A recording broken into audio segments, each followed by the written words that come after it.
and welcome back to my YouTube channel. It's Wendy the Brainy Biscuit, head Brainy Biscuit at brainybiscuit.com here. So this week I have been thinking a lot about money. Yeah, an awful lot about money. And I've been having conversations about your side hustle, the thing you do that's not your real job, not your day job, but would like to get you a bit more money in your back pocket, or just something that you do because you really enjoy it. And it surprises me and pleases me that there are so many people out there doing things that are really interesting in terms of a bit of a side hustle that gives them that bit of extra cash, or maybe that bit of extra confidence, or that bit of extra social contact with people. There are lots of reasons why people will set up or get involved in a side hustle. It's a bit like your own club, so it's a good idea. But yes, today we often need to have multiple streams of income. Multiple streams of income will potentially protect you from some of the downturns, some of those harder times financially. Or alternatively, another stream of income might just help you get some of the other things you want in your life. So yeah, your salary covers all of the stuff that you do on the day to day, but you've got ambitions to go snowboarding in the Andes. So your side hustle, for example, could pay for that. Or you want to go scuba diving off, I don't know, a wreck in the Bahamas. I really don't know. But yeah, a side hustle can give you that bit of extra cash, that can give you that bit of extra freedom. So it's a really interesting thing to do. Now, a side hustle will take time and energy and commitment. So what I wanted to talk about are three or four or five little things that you might need to bear in mind if you're going to set up a side hustle. So the first thing is, as I say, it will take time and energy. So go for something that you are really interested in, something that is your dream or your passion, or something you want to explore to find out if it's going to be your dream or your passion. Because yeah, you're going to have to spend some of the time that you would be normally spending in front of the box, the TV, or reading those books, or giving up your tennis lessons, or whatever it is, if you're serious about your side hustle. So you need to be really interested in it. So if you are a mad keen gardener, then maybe that's the sort of side hustle you should set up. Or a keen sports fan. Mention tennis, maybe you're a tennis pro who has the best swing in the business and would like to teach people tennis moves online.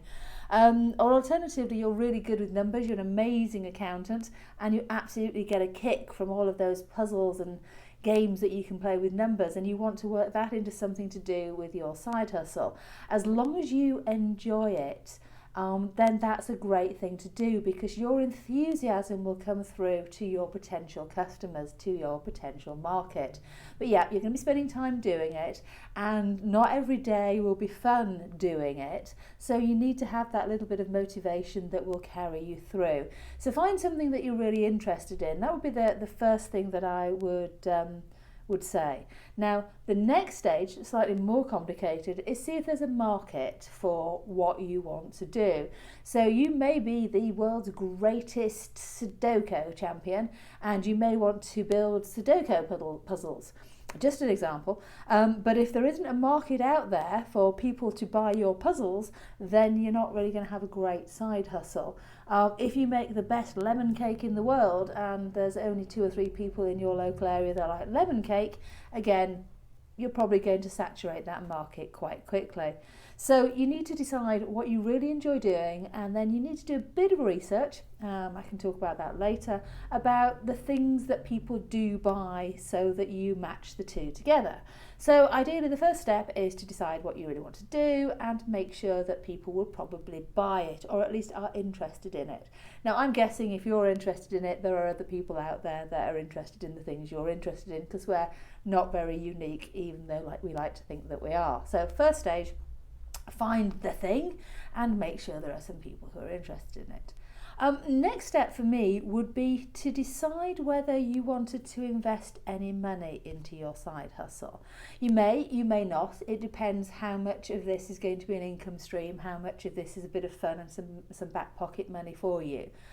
Indeed, how quickly you would like to get your side hustle off the ground. So you might need to spend a little bit of cash depending on what it is you want to do, or indeed how you want to do it, or how quickly you want to reach your market. But again, I would suggest that you make yourself a budget so that you know exactly what you're committing to financially in terms of your new business, your new burgeoning business. Make a plan as to how much you're going to spend, and indeed what you're going to spend it on, because you'll need to do some marketing potentially and some advertising maybe, depending on the markets you're trying to reach, and you need to know if that's working. So you need to spend the money and then view if it's worked before you spend more money. Do one thing at once, because then you'll know what works for you. And again, that's something that I like to talk about, so I'm sure we'll be talking about that in other videos. Make a choice as to what you're going to do. You'll think you've got yourself a surefire hit. You've decided to investigate your market, you've committed a little bit of money, but know that it's probably going to change. And I know this from my personal experience just in this particular business. I have always had this dream, this passion about helping people start up small businesses and get more confidence and get more excited, particularly the slightly older generation. And a few weeks ago I've been able to say, we're going to do this, we're going to do that. And over the period of even just a few weeks, how I talk to my market and the money that I'm investing in the business and what I expect to come back when has changed significantly. So know that whatever you decide to do will probably change. Now, that does not mean do not have a plan, because you need a plan. In order to get somewhere, you need to know where you're going.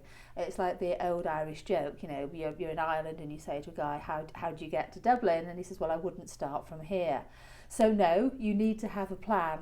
But once you have a plan, you can change that plan, you can refine that plan. At least you know where you are heading. So, that's the other thing I would do is build a plan, but know it will probably change. So, find a market, find something you're interested in, maybe put a budget aside would be a few steps, and then know that these things are going to change as you go through the process.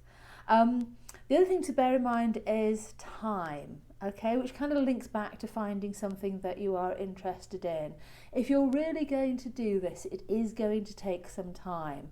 It's going to take some time for you to plan all this out. It's going to take some time for you to get things started and get the ball rolling. Now, obviously, today we're talking an awful lot about social media businesses and websites and this kind of thing.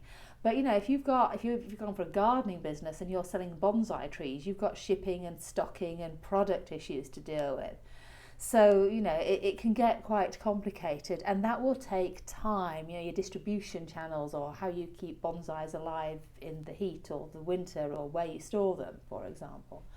So, it's going to take some time to sort out what you're going to do and how you're going to do it. And if you think that you can make a side hustle successful with a couple of hours a week, I'm going to dissuade you from that. You can have some fun, but you're not going to make a successful little business out of that. It's probably going to take you 3, 4, 5, 6 hours during the week maybe to do the planning and the sorting out your markets and your marketing and your cash flow and all of those kind of things. And then it's probably going to take a good chunk of your weekend too. Now, obviously, how you fit that into your schedule is down to your schedule. You might do it when maybe you've got grandchildren that you babysit and you stick them off to bed and you sit there planning early evening through to 10, 11 o'clock at night with a glass of wine, or spending that time researching your marketplace. But know for a fact that it will always take time, and it will eat into your time more than you think. And particularly if you're enjoying it, you'll want to do more and more and more of it. But yes, again, time's important, and you've got other responsibilities. So you will have family and friends that you've committed to do things with. So you need to make sure that you can fit the things you want to do for your side hustle around them. There's nothing worse, for example, than you're really getting involved in this and you can see where it's going, you're getting excited, and your partner or other family members start to get a little bit jealous of the amount of time you're spending talking to your mobile phone on YouTube on a weekend. it just happens not to be for me, but you know, I can understand how people might sort of start to feel a little bit that they want some of your time because you're important to them. So understood. So time's a big thing. The other thing to make sure of is, particularly if you are in work, that there are no conflicts of interest. So yeah, okay, you really want your side hustle and your passion might be marketing. So if you work in an advertising company or an advertising agency, or you work in a marketing department or a sales department, and you want to go out there with your side hustle being a huge marketing experience, think about it really carefully, because you don't want to set yourself up with your existing employer. Conflict of interest is going to be very difficult in those situations. So be really clear. There might be a niche that has nothing to do with your current job, for example, and you might be able to sail through that. But conflict of interest is just something to bear in mind, particularly when you're starting out. So those are the things that sort of pop up as to how you would start your side hustle, how you'd get it moving along. And I'm going to talk about all of this much more later on throughout the channel. The other thing that I would mention, just to be really, really careful of, is don't forget about your day job. Not the conflict of interest thing, but the day job. If you have a day job that pays your bills and that is good to you and that you enjoy, that's fantastic. And you need to maintain your current lifestyle. You do not know if your side hustle is going to work. Hopefully it is. And you can let me know if it does. But yeah, make sure that you look after the day job, because that's really, really important. Because there would be nothing worse than losing the day job and then having to make the side hustle work and rush all the stuff that you need to do or want to do. Or maybe it's not the side hustle that's going to get you where you need to be. So look after the day job as well, folks. So I hope you found this interesting and informative. As usual, if you have, please give me a thumbs up. Please write in the comments below, because I love to hear from absolutely everybody. If you haven't headed over to brainybiscuit.com, please do. Again, love to hear from you over there, or visit me over on Instagram at The Brainy Biscuit. So with all of that said, all of the promotion done, I'm just going to say bye now.